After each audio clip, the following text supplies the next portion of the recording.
दीर्घ निश्वासों का क्रीड़ास्थल, गर्म-गर्म आंसुओं का फूटा हुआ पात्र। कराल काल की सारंगी, एक बुढ़िया का जीर्ण कंकाल, जिसमें अभिमान के लय में करुणा की रागिनी बजा करती है। अभागिनी बुढ़िया एक भले घर की बहू बेटी थी। उसे देखकर दयालु वयोवृद्ध हे भगवान कह के चुप हो जाते थे। दुष्ट कहते थे कि अमीरी में बड़ा सुख लूटा है। नवयुवक देशभक्त कहते थे देश दरिद्र है, खोखला है। अभागे देश में जन्म ग्रहण करने का फल भोगती है। आगामी भविष्य की उज्ज्वलता में विश्वास रखकर हृदय के रक्त पर संतोष करे। जिस देश का भगवान ही नहीं, उसे विपत्ति क्या, सुख क्या। परंतु बुढ़िया सबसे यही कहा करती थी, मैं नौकरी करूंगी, कोई मेरी नौकरी लगा दो। देता कौन? जो एक घड़ा जल भी नहीं भर सकती, जो स्वयं उठकर सीधा खड़ी नहीं हो सकती थी, उससे कौन काम कराए। किसी की सहायता लेना पसंद नहीं, किसी की भिक्षा का अन्न उसके मुख में बैठता ही न था। लाचार होकर बाबू रामनाथ ने उसे अपनी दुकान में रख लिया। बुढ़िया की बेटी थी, वह 2 पैसे कमाती थी, अपना पेट पालती थी।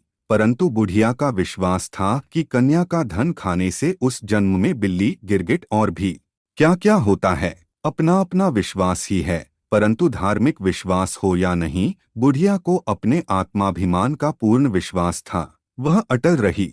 सर्दी के दिनों में अपने ठिठुरे हुए हाथ से वह अपने लिए पानी भर के रखती। अपनी बेटी से संभवत उतना ही काम कराती जितना अमीरी के दिनों में कभी कभी उसे अपने घर बुलाने पर कराती। बाबू रामनाथ उसे मासिक वृत्ति देते थे और भी 3-4 पैसे उसे चबेनी के जैसे और नौकरों को मिलते थे, मिला करते थे।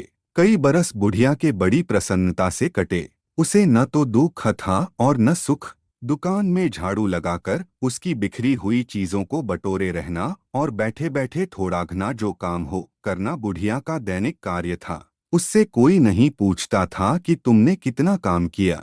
दुकान के और कोई नौकर यदि दुष्टतावश उसे छेड़ते भी थे तो रामनाथ उन्हें डांट देता था। वसंत, वर्षा, शरद और शिशिर की संध्या में जब विश्व की वेदना, जगत की थकावट धूसर चादर में मुंह लपेटकर क्षितिज के नीरव प्रांत में सोने जाती थी, बुढ़िया अपनी कोठरी में लेट रहती। अपनी कमाई के पैसे से पेट भरकर कठोर पृथ्वी की कोमल रोमावली के समान हरी हरी दूब पर भी लेट रहना किसी किसी के सुखों की संख्या है, वह सबको प्राप्त नहीं। बुढ़िया धन्य हो जाती थी, उसे संतोष होता।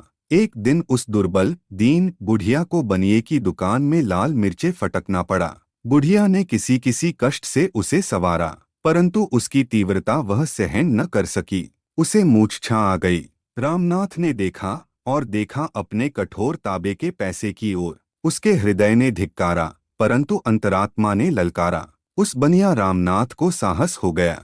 उसने सोचा, क्या इस बुढ़िया को पेंशन नहीं दे सकता?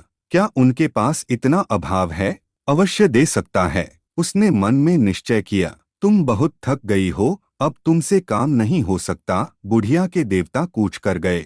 उसने कहा, नहीं नहीं, अभी तो मैं अच्छी तरह काम कर लेती हूँ। नहीं, अब तुम काम करना बंद कर दो, मैं तुमको घर बैठे दिया करूँगा। नहीं बेटा, अभी तुम्हारा काम मैं अच्छा भला किया करूँगी। बुढ़िया के गले में कांटे पड़ गए थे। किसी सुख की इच्छा से नहीं, पेंशन के लोभ से भी नहीं। उसके मन में धक्का लगा। वह सोचने लगी, मैं बिना किसी काम के किए इसका पैसा कैसे लूंगी? क्या यह भीख?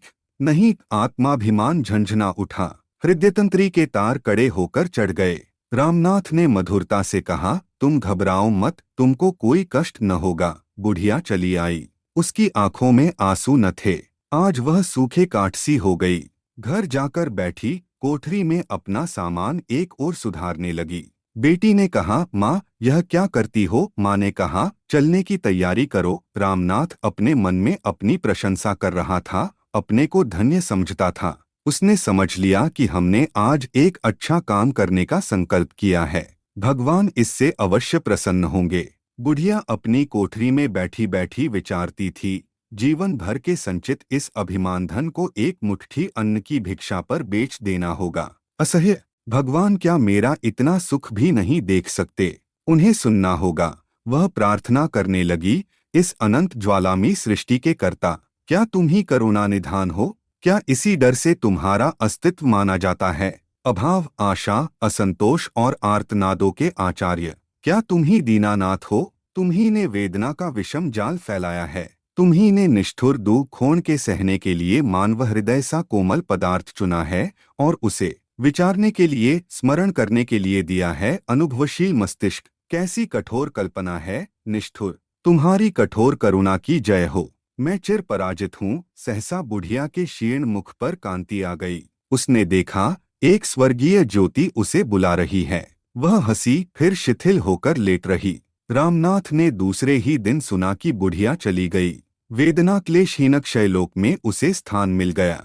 उस महीने की पेंशन से उसका दाहकर्म करा दिया। फिर एक दीर्घ निश्वास छोड़कर बोला, अमीरी की बाढ़ में न जाने कितनी वस्तु कहाँ से आकर एकत्र हो जाती हैं। बहुतों के पास उस बाढ़ के घट जाने पर केवल कुर्सी, कोच और टूट गहने रह जाते हैं, परंतु बुढ़िया के पास रह गया था सच्चा स्वाभिमान, गुड्डी का लाल।